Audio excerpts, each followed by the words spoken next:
Hello and welcome to today's edition of Mexico News Network's Breaking News. Thank you for joining us. I am your host, Elisa Carballo, and we have excellent information for you.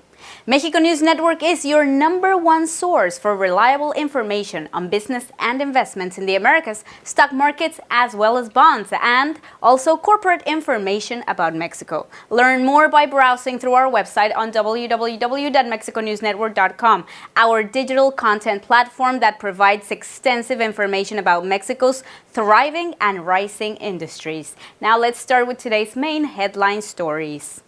AT&T Incorporated, the telecommunications giant that a few months back acquired two Mexican mobile phone companies for around $4.4 billion, recently announced their latest venture in Mexico. With their expansion plan into the nation with the acquisition of Iusacell for $2.5 billion, and in April the acquisition of Nextel Mexico for $1.8 million, the company has done nothing but thrive and strive. It was from that time onwards that the second largest U.S. operator has worked very hard to unify both brands under the name of AT&T Mexico, firstly by releasing the first rate plans and then started selling equipment with the AT&T brand. Back in June, the company announced an investment in Mexico of $3 billion with the aim of improving the mobile infrastructure that already existed in the country, which would then mean faster connections. And just a few weeks ago, AT&T announced that it will expand its 4G LTE network to 6 Mexican cities. The cities are Atacomulco in the state of Mexico, Cuernavaca and Cuautla in Morelos, and Pachuca, Tulancingo in Hidalgo. Mobile internet is just an engine of growth in the U.S., and they believe that they will do exactly the same thing in Mexico, stated Thaddeus Arroyo, CEO of AT&T in Mexico. Some of the fees managed by the company are fixed costs that allows consumers to call, send text messages, and use at no extra charges data roaming throughout the entire North America. By 2016, AT&T plans to offer a 4G LTE network to 75 million Mexicans, and for 2018, it wants to reach 100 million. Now, Mexico is definitely a land of business mergers and excellent grounds for the rise of specific brands that may not have such a strong positioning elsewhere. Now, this is the exact same case of Walmart. When it comes to retail chains, Mexico has all it needs to make any business of the sort succeed. For instance, Walmart de Mexico S.A.B., which today is the largest retail chain in Latin America and has seen nothing but improving results ever since the year 2012 scandal. And not only that, but it also shares have risen 31% in 2015, with sales rising 7% compared to the previous year. Having said all of this, it's no surprise that the Mexican counterpart of Walmart Stores Incorporated, Inc., Walmex, is doing much better than expected. While the U.S. chain is going down and having some trouble bouncing quite right back. Its shares have sadly dropped 22% this year only and are still experiencing sales declines. Now, there are several reasons why Walmex is seeing such results. Now, according to Carlos Hermosillo, equity analyst at Mexico City-based Actinver, the company refocused on the stores after selling restaurants and a bank. Reinvesting in the company has provided a great boost, as well as the lowest inflation rate ever seen in almost 50 years' time. Another great factor that has influenced Walmex's recovery is the Mexican economy itself, is that there has been a steady improvement in unemployment records, and consumers have recovered their great confidence in large retail stores as well as in the market overall. All of these aspects have substantially impacted on the brand's overall recovery, especially in Mexico. By seeing such results, the U.S. chain is also working on its comeback, even though the efforts have not shown yet the results they were expecting.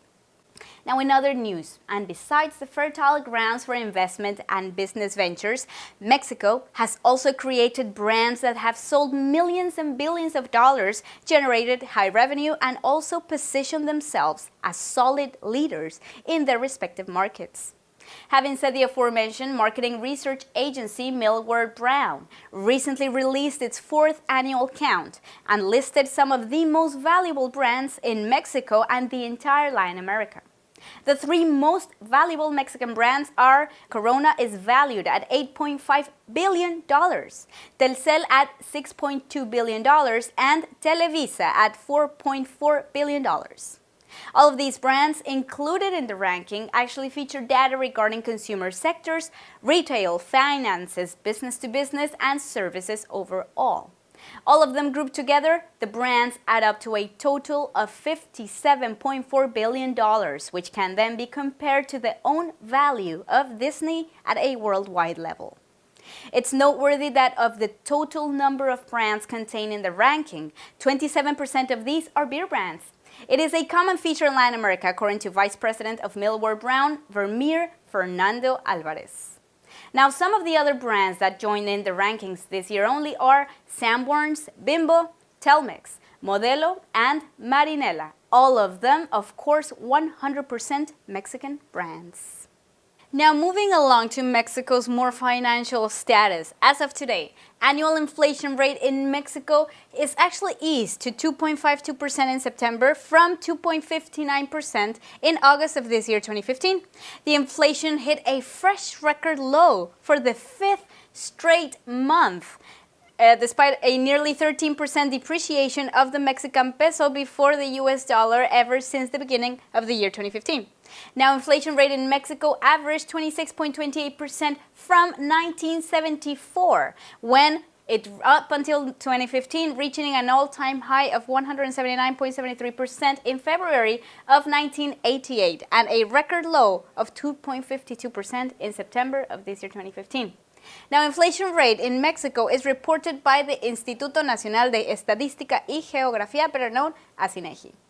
Now, during the month of October, we have right here, has not ended yet. However, trends do reflect excellent inflation rates, and experts have speculated a continuing decrease in inflation in Mexico according to figures, even closing the month of October with 2.49%, give or take.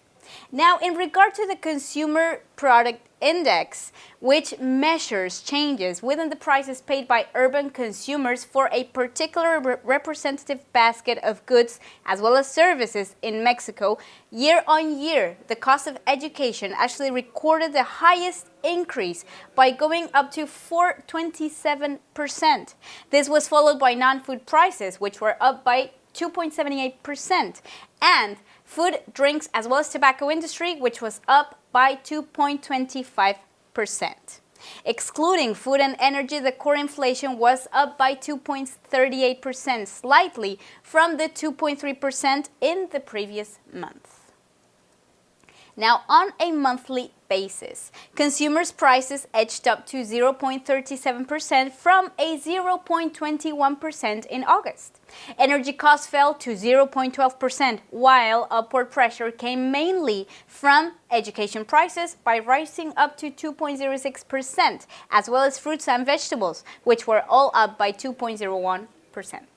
The core index also increased to 0.37%, which was a lot different from the 0.2% reflected back in August.